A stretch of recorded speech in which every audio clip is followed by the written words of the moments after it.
Lawrence Bishnoi gang के खिलाफ अब तक की सबसे बड़ी अंतर्राष्ट्रीय कार्रवाई सामने आई है। अमेरिका की जांच एजेंसी FBI ने ऑपरेशन हार्डबॉल नाम से एक बड़ा अभियान चलाया। इस अभियान में अमेरिका, कनाडा और यूरोप के कई देशों की सुरक्षा एजेंसियों ने मिलकर कार्रवाई की। इस ऑपरेशन के दौरान 50 से अधिक ठिकानों पर एक साथ छापेमारी की गई।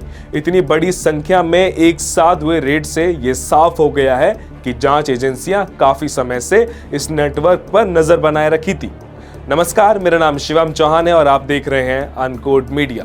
कार्रवाई के दौरान 24 लोगों को गिरफ्तार किया गया। इसके अलावा 37 के खिलाफ अलग अलग मामलों में केस दर्ज किया गया है।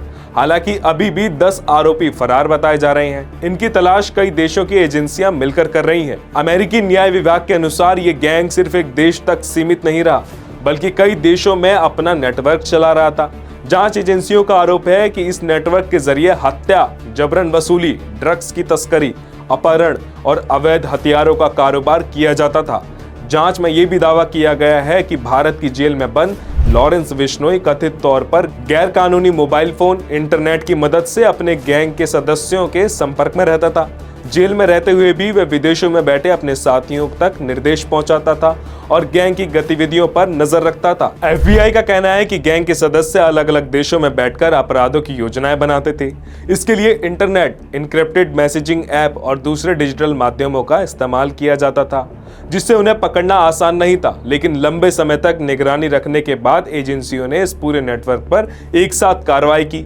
जांच अधिकारियों का मानना है कि इस ऑपरेशन में गैंग के आर्थिक नेटवर्क को भी बड़ा नुकसान पहुंचा है। कई ऐसे ठिकानों पर भी छापेमारी की गई जहां से कथित तौर पर पैसे का लेन देन और दूसरे देशों में अपराधियों को फंडिंग की जाती थी। जांच एजेंसियां बैंक खातों, डिजिटल ट्रांजैक्शन और दूसरे वित्तीय रिकॉर्ड की भी जांच कर रही हैं। बताया जा रहा है कि ऑपरेशन के दौरान कई इलेक्ट्रॉनिक उपकरण जैसे मोबाइल फोन, कंप्यूटर, डिजिटल दस्तावेज और दूसरे अहम सबूत भी जब्त किए गए। उनकी जांच से आने वाले दिनों में और बड़े खुलासे हो सकते हैं। फिलहाल 10 आरोपी अब भी फरार हैं।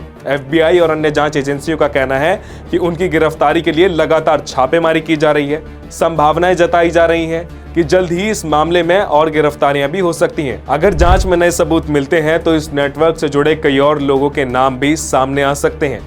यही वजह है कि मामला अब सिर्फ भारत तक सीमित नहीं रह गया, बल्कि अंतर्राष्ट्रीय स्तर पर भी बड़ी जांच का विषय बन चुका है। इस कार्रवाई से एक बात तो साफ है कि अलग अलग देशों की जांच एजेंसियां संगठित अपराध और अंतर्राष्ट्रीय गैंग के खिलाफ मिलकर काम कर रही हैं। ऐसे नेटवर्क पर नजर रखने के लिए देशों के बीच लगातार सूचनाओं का आदान प्रदान किया जा रहा है। फिलहाल FBI की इस बड़ी कार्रवाई ने लॉरेंस बिश्नोई गैंग के अंतर्राष्ट्रीय नेटवर्क को बड़ा झटका दिया है। अब सबकी नजर इस बात पर रहेगी कि फरार आरोपी कब तक पकड़े जाते हैं और जांच में आगे कौन कौन से नए खुलासे सामने आते हैं। और इस पूरी खबर को लेकर आपकी क्या राय है, हमें कमेंट करके जरूर बताएं और देखते रहें अनकोड मीडिया।